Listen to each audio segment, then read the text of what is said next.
Eu quero falar mais agora e ouvir um pouco mais de opinião técnica sobre tudo o que está acontecendo. Recebo aqui Ricardo Vieira, que é advogado criminalista e que vai também nos conduzir aí para os próximos passos relacionados a esse julgamento. Doutor, seja muito bem-vindo. É um prazer recebê-lo aqui no nosso 3 em 1. E eu gostaria de perguntar primeiro sobre esse julgamento que começa hoje na primeira turma do Supremo Tribunal Federal para avaliar a decisão que foi tomada pelo ministro Alexandre de Moraes. Seria algo apenas protocolar diante de tudo que os ministros já demonstraram, mas o que esse rito ele traz para o processo diante dos questionamentos que estão sendo feitos pelas defesas? Porque em todas as notas que nós recebemos até agora, as defesas dos condenados fazem questão de ressaltar que havia um prazo ainda aberto e que esperavam que isso fosse ser levado em conta agora na avaliação da primeira turma. Como é que o senhor avalia esses elementos e o que a primeira turma vai fazer com eles? Boa tarde. Muito boa tarde, Evandro, a todos os membros da bancada do 3 em 1 e a todos os telespectadores da Jovem Pan.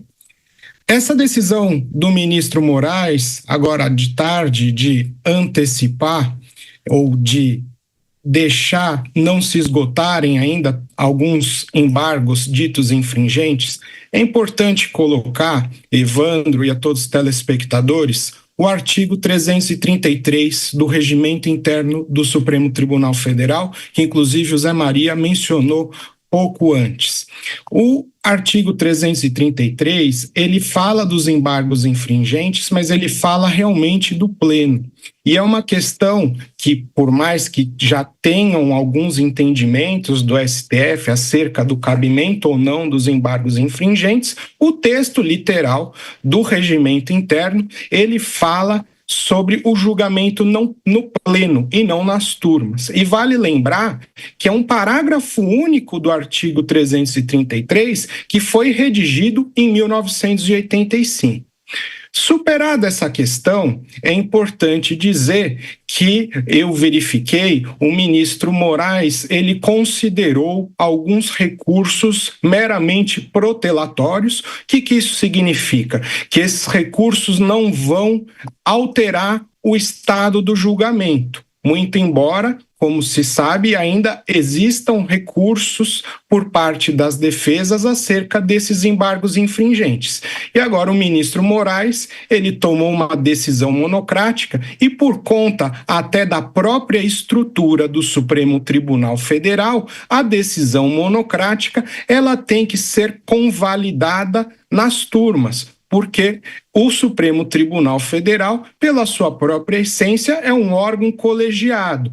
E a partir dessa premissa de ser um órgão colegiado, onde existem 11 ministros, e no caso as turmas que estão julgando isso, essas decisões monocráticas, elas precisam ser validadas e elas vão ser validadas no plenário da primeira turma, que é responsável por esse julgamento.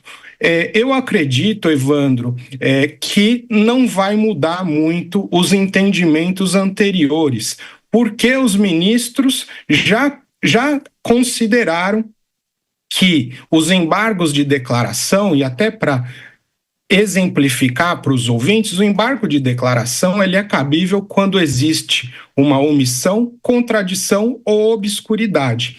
E os ministros, tecnicamente, consideraram que a decisão que foi proferida da condenação do ex-presidente Jair Bolsonaro e das outras pessoas, eles consideraram que não existe nenhum reparo a ser feito nessa decisão que eles tomaram.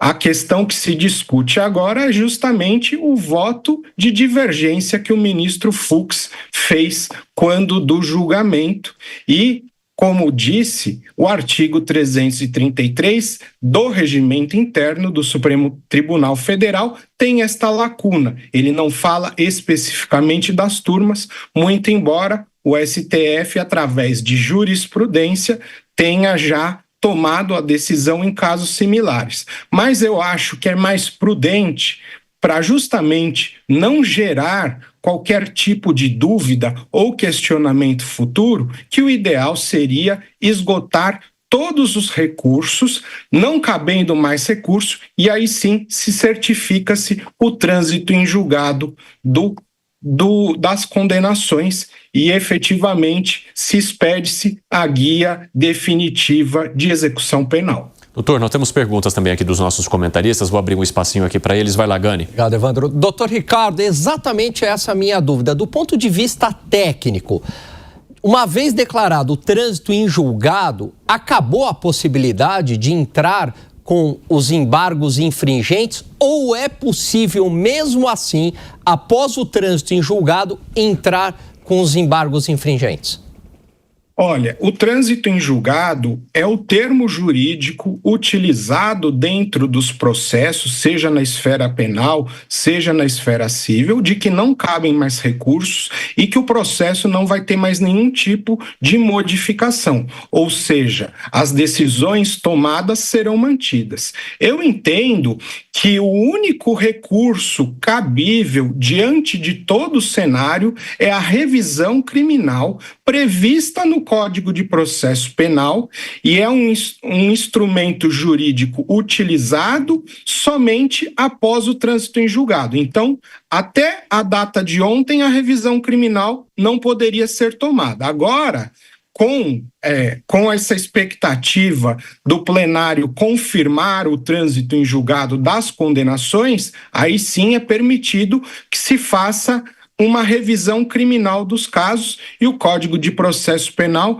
ele disciplina quais são as hipóteses, como, por exemplo, tiver alguma contrariedade à lei. Lembrando que a revisão criminal, ela é um instrumento para beneficiar os réus e não para prejudicar, porque é vedada a chamada reformatio in pejus, quando eu tomo uma decisão prejudicial aos réus. Então, aparentemente, o único recurso cabível agora seria essa revisão criminal, mas também acredito que precise de estratégias, defesas precisam avaliar a pertinência e o tempo correto para fazer isso, porque uma vez ingressada com a revisão criminal, essa revisão criminal vai certamente ser distribuída para a primeira turma do Supremo Tribunal Federal.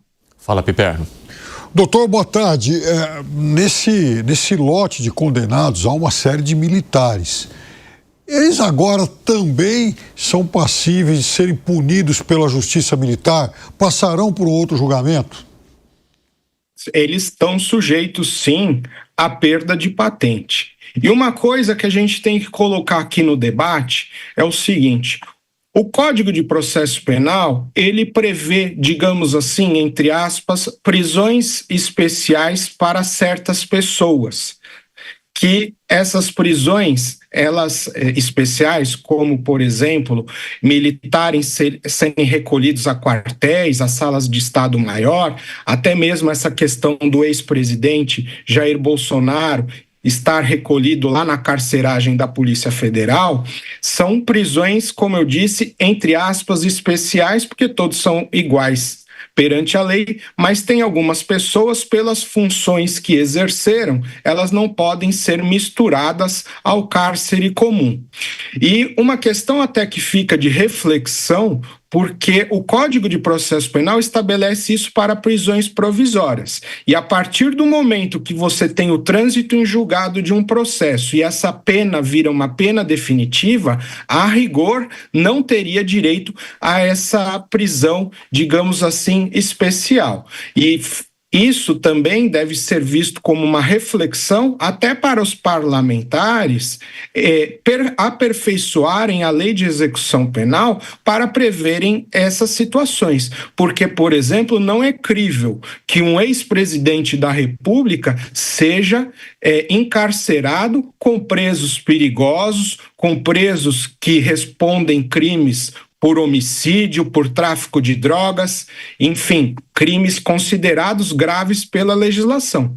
E, na prática, isso também já ocorre em relação, por exemplo, a presos que são policiais militares, por conta de serem pessoas que já exerceram a função pública de policiar nas ruas, essas pessoas acabam sendo necessário serem recolhidas em um estabelecimento prisional especial, direcionado a policiais, porque se forem colocadas ao cárcere, certamente essas pessoas correm risco de vida. Vai lá, Zé Maria Trindade. Pois é, eu ouvi reclamações de delegados em casos anteriores sobre a prisão na Polícia Federal.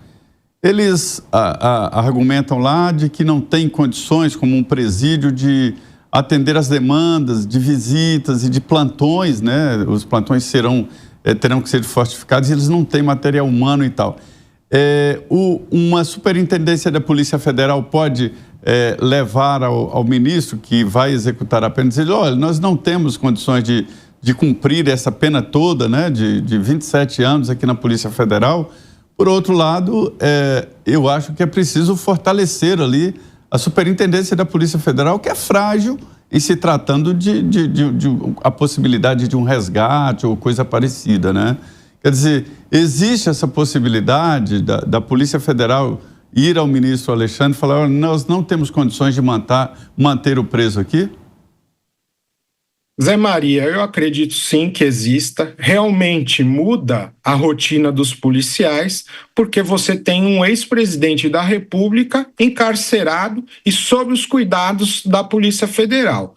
E se porventura aconteça alguma coisa, a responsabilidade é da Polícia Federal e os policiais, óbvio, acabam sentindo um incômodo, porque não é normal, não é comum que se tenha um ex-presidente da República encarcerado em suas dependências. Mas também eu acredito, José Maria, que essa questão é uma questão excepcional e que o ex-presidente deva, sim, cumprir a sua pena lá dentro da Polícia Federal, porque, como eu disse, se for o ex-presidente submetido a uma prisão comum, a uma penitenciária comum, aí sim os cuidados têm que ser bem maiores, os cuidados têm que ser redobrados, inclusive em relação aos outros presos que lá habitam, porque, como se sabe, a Polícia Federal não é local de cumprimento de pena, e a partir do momento que o ex-presidente está recolhido lá na Superintendência da Polícia Federal em Brasília, ele não tem outros colegas de cela.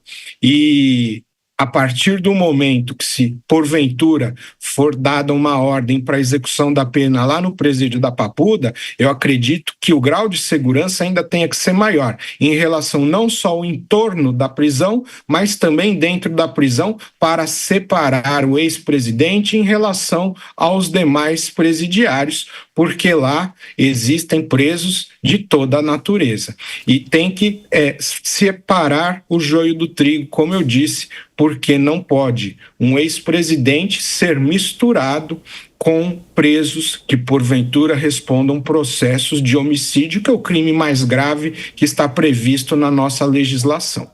Dr. Ricardo Vieira, obrigado pela tua participação conosco aqui no 3 em 1. Até a próxima. Eu que agradeço.